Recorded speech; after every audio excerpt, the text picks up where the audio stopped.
Next, we're going to take a look at how we actually trade. There are several currency pairs that can be traded. Most traders just stick with a group of about 8 to 10 pairs, as that is more than enough choice. First up, we have what they call majors. Now these are by far the most heavily traded currency pairs, and a lot of traders are happy just trading one or two of the majors. Now the majors include the euro against the US dollar, the US dollar against the Japanese yen, Great British pound, US dollar, the US dollar against the Swiss franc. Notice how they're all against the US dollar.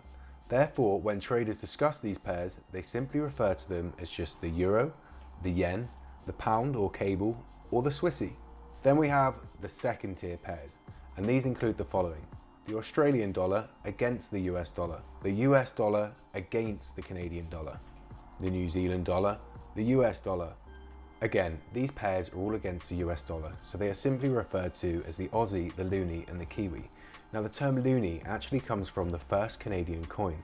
And then there are the currency pairs which are simply called the crosses, and these involve non-US dollar pairs.